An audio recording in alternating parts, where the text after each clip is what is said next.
ಸಂಕಲ್ಪ education trust, ಸಂಕಲ್ಪ ಸ್ವತಂತ್ರ ಪದವಿ ಪೂರ್ವ ಕಾಲೇಜ್ ಗಂಗಾವತಿ. ನಾನು ನಿಮ್ಮ ಪ್ರೀತಿಯ ಉಪನ್ಯಾಸಕ ಬಸನಗೌಡ ಜಿ, ವ್ಯವಹಾರ ಅಧ್ಯಯನ ಉಪನ್ಯಾಸಕರು, Sankalpa PU college Gangavathi. So ನಾವು ಫಸ್ಟ್ PUC ಬಿಸ್ನೆಸ್ ಸ್ಟಡಿ, ಪ್ರಥಮ PUCಯ ವ್ಯವಹಾರ ಅಧ್ಯಯನದ first topic nature and purpose of business, ವ್ಯವಹಾರದ ಸ್ವರೂಪ ಮತ್ತು ಮಹತ್ವ ಅನ್ನೋ ಒಂದು ಟಾಪಿಕಲ್ಲಿ ಸ್ಟೂಡೆಂಟ್ಸ್ ಲಾಸ್ಟ್ ಪಾರ್ಟ್ ನೋಡ್ತೋಗೋಣ. ಸೊ ಈ ಟಾಪಿಕಿನ ಕೊನೆಯ part causes of business risk, small topic. So ಇದರಲ್ಲಿ 4 ಟೈಪ್ಸ್ ಇದ್ದಾವೆ. There are 4 types: nature risk, human risks, economic risks, other risks. So 4 ರೀತಿಯ ವಿಭಾಗಗಳಾಗಿ ಡಿವೈಡ್ ಮಾಡ್ತಾ ಹೋಗ್ತೀವಿ. ಸೊ ಇನ್ನು ಕನ್ನಡದಲ್ಲಿ ಬಂದರೆ ವ್ಯವಹಾರ ನಷ್ಟ ಭಯಗಳ ಕಾರಣಗಳು ಅಂತ ಕರಿತಾ ಹೋಗ್ತೀವಿ. ಅದರಲ್ಲಿ 4 ವಿಧಗಳು: ನೈಸರ್ಗಿಕ ಕಾರಣಗಳು, ಮಾನವ ಕಾರಣಗಳು, ಆರ್ಥಿಕ ಕಾರಣಗಳು ಮತ್ತು ಇತರ ಕಾರಣಗಳಂತೇಳಿ 4 ನೋಡ್ತಾ ಹೋಗ್ತೀವಿ. ಸೊ ಅವುಗಳನ್ನು ಒಂದೊಂದಾಗಿ ಎಕ್ಸ್ಪ್ಲೇಷನ್ಸ್ ನೋಡ್ತಾ ಹೋಗೋಣ. First part, natural causes. Human being have A little control over natural calamities, have heavy flood, earthquake, lightning, heavy rains, for mining, etc., property and income in business. So ಇದರ ಅರ್ಥ ಇಷ್ಟೇ, casual ಆಗಿ natural ರಿಸ್ಕನ್ನು ನಾವೇನು ಮಾಡೋಕ್ಕಾಗಲ್ಲ. So no control ಮಾಡೋಕ್ಕೆ ಸಾಧ್ಯ ಇಲ್ಲ. So ಹಾಗಾಗಿ ಅದನ್ನು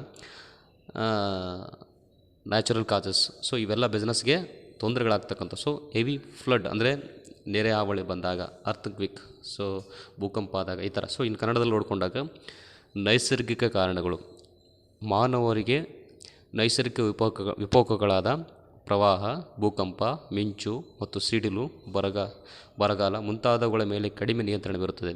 ಸೊ ಈ ವಿಕೋಪಗಳು ಹೆಚ್ಚು ಪ್ರಾಣಹಾನಿ, ಆಸ್ತಿ ನಾಶ ಮತ್ತು ಆದಾಯ ನಷ್ಟಕ್ಕೆ ಕಾರಣವಾಗ್ತಕ್ಕಂಥದ್ದು. ಸೊ ಇದರ ಅರ್ಥ ಇಷ್ಟೇ. ಸೊ ಒಂದು ಬಿಸ್ನೆಸ್ಸಿಗೆ ಭೂಕಂಪ ಆಗೋದನ್ನು ತಡೆಯೋಕ್ಕೆ ಸಾಧ್ಯ ಇಲ್ಲ. ಸೊ ಮಿಂಚು, ಗುಡುಗು, ಸಿಡಿಲು, ಬರಗಾಲನ ತಡೆಯೋಕ್ಕೆ ಸಾಧ್ಯ ಇಲ್ಲ. ಸೊ ಇವುಗಳು ಕೂಡ ಏನಾಗ್ತವೆ, ಬಿಸ್ನೆಸ್ ನಷ್ಟ ಆಗೋದಕ್ಕೆ ಸಾಕಷ್ಟು ಕಾರಣಗಳಾಗ್ತಕ್ಕಂಥದ್ದು. Okay, second point, human causes. Human causes including such unexpected events like dishonesty, carelessness, negligency of employees, stoppage of work due to power failure, strikes, management inefficiency, etcetera. So ಇವು ಕೂಡ ಒಂದು ರೀತಿಯ ಕಾರಣಗಳಂತ ಕರಿತಾ ಹೋಗ್ತೀವಿ. ಸಪೋಸ್ ಹ್ಯೂಮನ್ ಕಾಸಸ್, ಮಾನವನಿಂದ ಆಗ್ತಕ್ಕಂಥ ತೊಂದರೆಗಳು. ಸಾಮಾನ್ಯವಾಗಿ ಡಿಸ್ಆನೆಸ್ಟಿ, workers ಅಪ್ರಾಮಾಣಿಕರಾಗಿದ್ದಾಗ, ಕೇರ್ಲೆಸ್ಗಳಾಗಿದ್ದಾಗ, so ಕೆಲಸ ಮಾಡೋದಕ್ಕೆ ಲೇಜಿಯಸ್ ಅಂತ ಕರಿತಾ ಹೋಗ್ತೀವಿ. ಸೊ ನೆಗ್ಲಿಜೆನ್ಸಿ, ಕೆಲಸ ಮಾಡೋದಕ್ಕೆ ನೆಗ್ಲಿಜೆನ್ಸಿ ಏನು ಮಾಡ್ತಕ್ಕಂಥದ್ದು, ವರ್ಕ್ ಮಾಡೋದಕ್ಕೆ ಹಿಂದೆ ಮುಂದೆ ನೋಡ್ತಕ್ಕಂಥದ್ದು. Stoppage of work due to power failure, so power ಹೋದಾಗ, ಸೊ ಕರೆಂಟ್ ಇಲ್ಲದೇ ಇದ್ದಾಗ, ಸೊ ಆ ವರ್ಕ್ ಸ್ಟಾಪೇಜ್ ಆಗುತ್ತೆ, ಸ್ಟಾಪ್ ಮಾಡಬೇಕಾಗತ್ತೆ. ಇನ್ನು ಸ್ಟ್ರೈಕ್ಗಳ ಬಗ್ಗೆ ಗೊತ್ತಿರುತ್ತೆ. ಸ್ಟ್ರೈಕ್ ಆದಾಗ ಇಡೀ ಫ್ಯಾಕ್ಟ್ರಿ ಬಂದ್ ಮಾಡಬೇಕಾಗತ್ತೆ. ಸೊ ಮ್ಯಾನೇಜ್ಮೆಂಟ್ ಇನ್ಎಫಿಷಿಯನ್ಸಿ, ಉನ್ನತ ಹಂತದ ನಿರ್ವಹಣೆ ಏನಾದರೂ ಇನ್ಎಫಿಷಿಯನ್ಸಿ ಆಗಿತ್ತು, ಸೊ ಕಂಪನಿಯ ಮಾಲೀಕರು ಅದಕ್ಷತೆಯನ್ನು ಹೊಂದಿದ್ರು ಅಂದರೆ, ಸೊ ಆ ಸಮಯದಲ್ಲಿ ಕೂಡ ಕಂಪನಿ ಲಾಸ್ ಆಗ್ತಕ್ಕಂಥದ್ದು. ಓಕೆ, ಕನ್ನಡದಲ್ಲಿ ಬಂದಾಗ ಮಾನವ ಕಾರಣಗಳು. ಸೊ ಮಾನವ ಕಾರಣಗಳು ನೌಕರರ ಅಪ್ರಾಮಾಣಿಕತೆಯಿಂದ ಆಗ್ತಕ್ಕಂಥದ್ದು. ಸೊ ನಿಮಗೆ ಈಗ ಹೇಳಿದೆ. ಸೊ ನೌಕರರು ಅಪ್ರಾಮಾಣಿಕರಾಗಿದ್ದರೆ, ಕೆಲಸ ಮಾಡೋ ಸಮಯದಲ್ಲಿ ಅಪ್ರಾಮಾಣಿಕರಾಗಿ ನಡ್ಕೊಂಡಿದ್ರೆ, ಅಜಾಗರೂಕತೆ, ಕೆಲಸ ಮಾಡೋದಕ್ಕೆ ಅಜಾಗರೂಕತೆ ಅಂದರೆ ಕೆಲಸ ಮಾಡೋಕ್ಕೆ ನಿರ್ಲಕ್ಷ್ಯ ಮಾಡ್ತಕ್ಕಂಥದ್ದು. ಇಂಧನ ಕೊರತೆಯಿಂದ ಕಾರ್ಯ ಸ್ಥಗಿತಗೊಳ್ಳೋದು ಅಂದರೆ ಪವರ್ ಫೇಲ್ಯೂರ್ ಅಥವಾ ಮಷಿನರಿ ಆಪ್ರೇಟ್ ಮಾಡಬೇಕಾದ್ರೆ ಸಮಸ್ಯೆಗಳು ಬಂದಾಗ ಅವುಗಳ ಹಿಂದೆ ಏನಾಗುತ್ತೆ, ಕೆಲಸ ನಿಂತೋಗುತ್ತೆ. ಮುಷ್ಕರ, ದಂಗೆ. ಸೊ ಮುಷ್ಕರ ಅಂದರೆ ಸ್ಟ್ರೈಕ್ ಮಾಡ್ತಕ್ಕಂಥದ್ದು ಫ್ಯಾಕ್ಟ್ರಿ ಮುಂದೆ.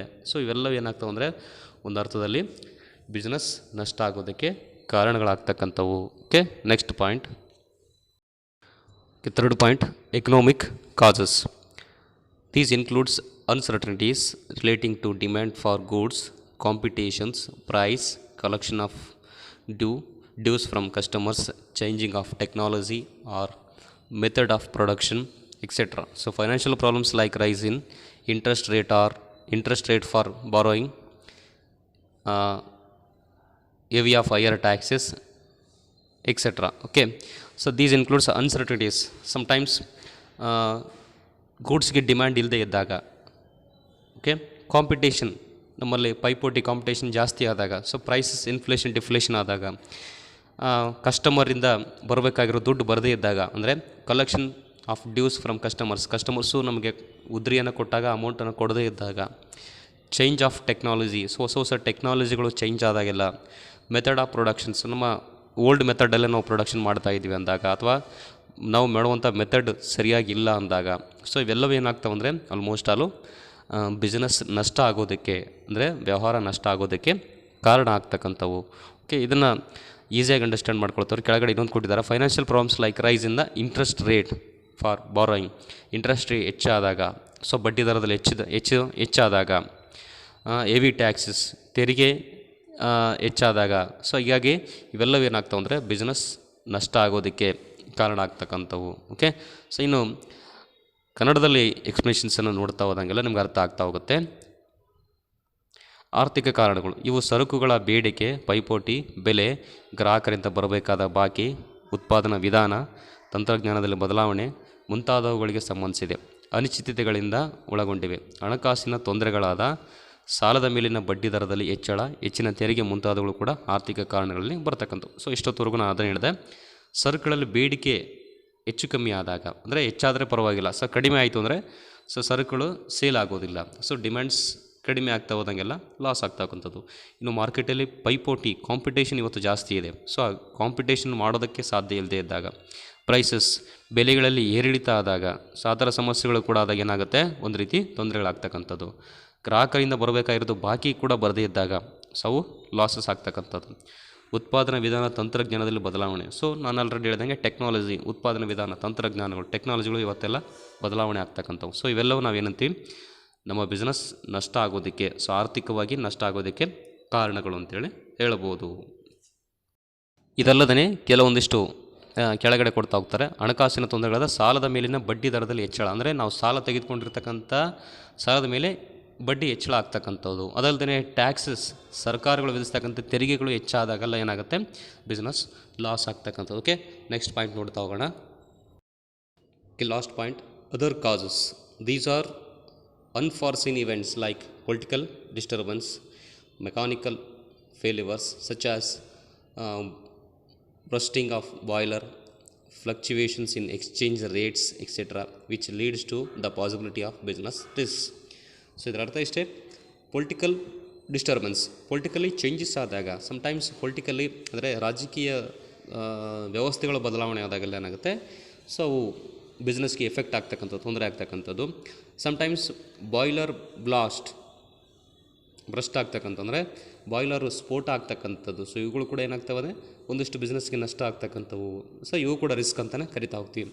ಫ್ಲಕ್ಚುವೇಷನ್ಸ್ ಇನ್ ಎಕ್ಸ್ಚೇಂಜ್ ರೇಟ್ಸ್, ಅಂದರೆ ಈ ವಿನಿಮಯ ದರದಲ್ಲಿ ಬದಲಾವಣೆ ಆಗ್ತಕ್ಕಂಥದ್ದು. ಸೊ ದರಗಳಲ್ಲಿ ಬದಲಾವಣೆ ಆಗ್ತಕ್ಕಂಥದ್ದು. ವಿನಿಮಯ ದರಗಳಲ್ಲಿ ಬದಲಾವಣೆ ಅಂದರೆ ಏನು, so rates, prices, inflation, deflation ಅಂತ ಕರಿತಾ ಹೋಗ್ತೀವಿ. ಸೊ ಬೆಲೆಗಳಲ್ಲಿ ಏರಿಳಿತ ಆಗ್ತಕ್ಕಂಥದ್ದನ್ನು ನಾವೇನಂತೀವಿ, ಸಾಮಾನ್ಯವಾಗಿ ಇವುಗಳನ್ನು ಕರಿತಾ ಹೋಗ್ತೀವಿ. So which leads to possibility of business risk. ಇವೆಲ್ಲವೂ ನಾವೇನು ಮಾಡ್ತೀವಿ, ಸಾಮಾನ್ಯವಾಗಿ ವ್ಯವಹಾರದ ನಷ್ಟ ಭಯಕ್ಕೆ ಕಾರಣಗಳು ಅಂದರೆ ಆಗ್ತಕ್ಕಂಥವು ಅಂತೇಳಿ ನಾವು ಟ್ರೀಟ್ ಮಾಡ್ತಾ ಹೋಗ್ತೀವಿ. ಅದಕ್ಕೆ ಇವುಗಳನ್ನ ಅನ್ಫಾರ್ಸೀನ್ ಇವೆಂಟ್ಸ್, ಅಂದ್ಕೊಳ್ಳದೇ ಇರುವಂಥ ಒಂದಿಷ್ಟು ತೊಂದರೆಗಳು. ಸೊ ಇಲ್ಲಿ ನೋಡಿಕೊಂಡಾಗೆ the political disturbance, mechanical failure such as bursting of boiler, fluctuation in exchange rates. Okay, ಇವೆಲ್ಲ ನೋಡ್ಕೊಂಡು ಹೋದಾಗ ಕನ್ನಡದಲ್ಲಿ ನೋಡ್ಕೊಳ್ತಾ ಹೋಗಿ, ಇತರೆ ಕಾರಣಗಳು, ರಾಜಕೀಯ ಅಶಾಂತಿ, ರಾಜಕೀಯದಲ್ಲಿ ತೊಂದರೆಗಳ ಅಶಾಂತಿ ಆಗ್ತಕ್ಕಂಥ, ಅಂದರೆ ಈಗ ನಿಮ್ಗೆ ಗೊತ್ತಿರುತ್ತೆ, ರಾಜಕೀಯದಲ್ಲಿ ಪಕ್ಷಗಳು ಬದಲಾವಣೆ ಆಗ್ತಕ್ಕಂಥದ್ದು, ಸರ್ಕಾರಗಳು ಬದಲಾವಣೆ ಆಗ್ತಕ್ಕಂಥದ್ದು. ಸೊ ಇದರಿಂದ ಬಿಸ್ನೆಸ್ಗೆ ಎಫೆಕ್ಟ್ ಆಗ್ತಕ್ಕಂಥದ್ದು. ಬಾಯ್ಲರ್ ಸ್ಫೋಟ, ಸೊ ಈಗ ಆಲ್ರೆಡಿ ಬಾಯ್ಲರ್ ಬ್ಲಸ್ಟ್ ಆಗ್ತಕ್ಕಂಥದ್ದು ಅಂತ ಹೇಳಿದ್ನಲ್ಲ, ಒಂದು ಬಿಸ್ನೆಸ್ಸಲ್ಲಿ ಬರ್ತಕ್ಕಂಥ ಅಥವಾ ಒಂದು ಫ್ಯಾಕ್ಟ್ರಿಯಲ್ಲಿ ಬರ್ತಕ್ಕಂಥ ಬಾಯ್ಲರ್ ಸ್ಫೋಟ ಆದಾಗ ಅಲ್ಲಿ ಇಡೀ ಫ್ಯಾಕ್ಟ್ರಿ ಲಾಸ್ ಆಗ್ತಕ್ಕಂಥದ್ದು. ಯಾಂತ್ರಿಕ ವೈಫಲ್ಯಗಳು ಅಂದರೆ mechanically problems, so failure, so ಯಂತ್ರಗಳು ಆಟೋಮೆಟಿಕ್ಲಿ ಸ್ಟಾರ್ಟ್ ಆಗ್ತಕ್ಕಂಥದ್ದು ಅಥವಾ ಆಟೋಮೆಟಿಕ್ಲಿ ನಿಲ್ತಕ್ಕಂಥದ್ದು. ಸೊ ತನ್ನಷ್ಟಕ್ಕೆ ತಾನೇ ಏನೋ ಸಮಸ್ಯೆಗಳಾಗ್ತಕ್ಕಂಥವುಗಳಿದಾವಲ್ಲ, ಅವೆಲ್ಲವೂ ಇತರೆ ಕಾರಣಗಳು ಅಂತೇಳಿ ಕರಿತಾ ಹೋಗ್ತೀವಿ. ವಿನಿಮಯ ದರಗಳಲ್ಲಿ ಬದಲಾವಣೆ ಅಂದರೆ ದರಗಳು, ಅಂದರೆ ನಾವು ತೆಗೆದುಕೊಳ್ಳುವಂಥ ಗೂಡ್ಸು ರಾ ಮೆಟೀರಿಯಲ್ ಪರ್ಚೇಸ್ ಮಾಡಿದಾಗ ಒಂದು ರೇಟ್ ಇರುತ್ತೆ, ಸೊ ಸೇಲ್ಸ್ ಮಾಡ್ಬೇಕಾದ್ರೆ ಮತ್ತೊಂದು ರೇಟ್ ಇರುತ್ತೆ. ಹಾಗಾಗಿ ವಿನಿಮಯ ದರಗಳಲ್ಲಿ ಬದಲಾವಣೆ ಆದಾಗ ಕೂಡ ಏನಾಗುತ್ತೆ, ಅದರ ಸಮಸ್ಯೆಗಳು ಉದ್ಭವ ಆಗ್ತಕ್ಕಂಥದ್ದು. ಸೊ ಈ ಬದಲಾವಣೆಗಳು ಮುಂತಾದ ಇತರ ಕಾರಣ, ಇವೆಲ್ಲ ಅಂಶಗಳನ್ನು ಕೂಡ ನಾವೇನಂತೀವಿ, ವ್ಯವಹಾರದ ನಷ್ಟ ಭಯಕ್ಕೆ ಕಾರಣವಾಗಿ, ಅಂದರೆ ಇವೆಲ್ಲವನ್ನು ನಾವೇನಂತೀವಿ, ವ್ಯವಹಾರದ ನಷ್ಟ ಭಯದ ಒಂದು ಭಾಗ ಅಂತೇಳಿ ಅವುಗಳನ್ನು ಕರಿತಾ ಹೋಗ್ತೀವಿ. ಸೊ ಓಕೆ, ಸೊ ಈ 4 ಪಾರ್ಟು ನಿಮಗೆ ನಾನು ಈಗ ಆಲ್ರೆಡಿ ಹೇಳ್ದಂಗೆ ಈ ಟಾಪಿಕಲ್ಲಿ 1 ಮಾರ್ಕ್ಸ್ 2 ಮಾರ್ಕ್ಸ್ 4 ಮಾರ್ಕ್ಸ್ ಇರೋದ್ರಿಂದ ನಾನು ಇದನ್ನು ಥೆರಾಟಿಕಲ್ ಪಾರ್ಟನ್ನು ಏನು ಮಾಡಿದ್ದೀನಿ ನಿಮಗೆ ನೀಟಾಗಿ ನೋಟ್ಸ್ ಮಾಡ್ಕೊಳ್ಳೋ ರೀತಿಯಲ್ಲಿ ತಯಾರು ಮಾಡಿಟ್ಟಿದ್ದೀನಿ. ಓಕೆ, ಇವುಗಳನ್ನು ನೀಟಾಗಿ ವಿಡಿಯೋ ಕೊನೆವರೆಗೂ ನೋಡಿ. ಏನಾದ್ರು ಡೌಟ್ಸ್ಗಳಿದ್ರೆ ಬಾಕ್ಸ್ ಅಂದರೆ ನಿಮ್ಮ ಯೂಟ್ಯೂಬ್ ಕಾಮೆಂಟ್ ಬಾಕ್ಸಲ್ಲಿ ಕಾಮೆಂಟ್ ಮಾಡಿ. ಓಕೆ, ಎಲ್ಲವನ್ನು ನೋಡಿ ಕೊನೆವರೆಗೂ ನೋಡಿ, ಅರ್ಥ ಆಗುತ್ತೆ. ಓಕೆ, ಇಲ್ಲಿಗೆ ನಿಮ್ಮ ಮೊದಲನೇ ಅಧ್ಯಾಯ ಮುಕ್ತಾಯ ಆಯಿತು, the nature and purpose of business. So next ವಿಡಿಯೋದಲ್ಲಿ ನಾನು ನಿಮ್ಗೆ ಏನು ಮಾಡ್ತೀನಿ, ಸೆಕೆಂಡ್ ಟಾಪಿಕಿಂದ ಪ್ರಾರಂಭ ಮಾಡ್ತಾ ಹೋಗ್ತೀನಿ. ಎಲ್ರಿಗೂ ಶುಭವಾಗಲಿ. ಸೊ ನೀವೆಲ್ಲ ವಿಡಿಯೋನ ನೋಡ್ತಾಯಿರಿ, ಲೈಕ್ ಮಾಡ್ತಾಯಿರಿ, ಸಬ್ಸ್ಕ್ರೈಬ್ ಆಗೋದನ್ನು ದಯವಿಟ್ಟು ಮರಿಬೇಡಿ. ಹಾಗೆ ನಿಮ್ಮೆಲ್ರಿಗೂ ದಸರಾ ಹಬ್ಬದ ಶುಭಾಶಯಗಳನ್ನು ಕೋರುತ್ತಾ, ಸೊ ವಿಡಿಯೋನ ಸಬ್ಸ್ಕ್ರೈಬ್ ಮಾಡಿ, ಬೆಲ್ ಬಟನನ್ನು ಕ್ಲಿಕ್ ಮಾಡಿ, ಹಾಗೆ ನಿಮ್ಮ ಸ್ನೇಹಿತರಿಗೂ ಕೂಡ ವಿಡಿಯೋನ ಶೇರ್ ಮಾಡಿ. ಎಲ್ರಿಗೂ ಒಳ್ಳೆಯದಾಗಲಿ. Thanks for watching videos. Okay.